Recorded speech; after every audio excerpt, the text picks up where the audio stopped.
சிறுவெளி கிழங்கு எல்லா நாள்லயும் கிடைக்குமா? தை மாசம் மட்டும்தான்.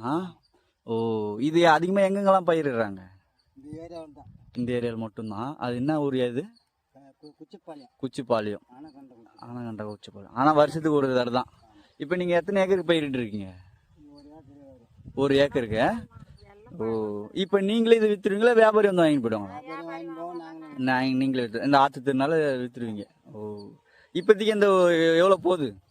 கிலோ 50 ரூபா போகுது. போன வருஷத்தோட இந்த வருஷம் கொஞ்சம் எப்படி நல்லா போகுதா? கம்மியாக தான் இருக்கு. போன வருஷம் அதிகமாக வந்தது ஈல்டு, எல்லாம் கம்மியாயிருச்சு. ஓ, விளைச்சல்லாம் எப்படி இருக்குயா? கம்மி. மழை தண்ணி வந்ததுனால ரொம்ப. ஓ, இது ஃபுல்லா தண்ணி போச்சு இல்ல? ஓ, சின்ன சின்னதா இருக்கு. இதோட சைஸ் எவ்வளவு வரும் ஒரு கிழங்கு? அதோட பெருசா வரும். ஓ, ஓகே ஓகே. அதிகபட்சமா நீங்க இங்க எவ்வளவு பெருசு பார்த்திருப்பீங்க கிழங்கு?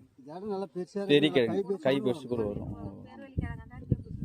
ஆனா வருஷத்துக்கு ஒரு தடவை இந்த சிறுவெளி கிழங்கு. சரி, தை மாசம் மட்டும் ஸ்பெஷல். வருஷத்துக்கு ஒரு தடவை பார்க்கலாம். ஆத்திரனால சேல்ஸ் ஆகும்.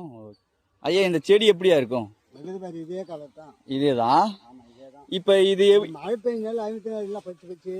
பச்சை பசங்க. இது எத்தனை மாசம் பயிரியா?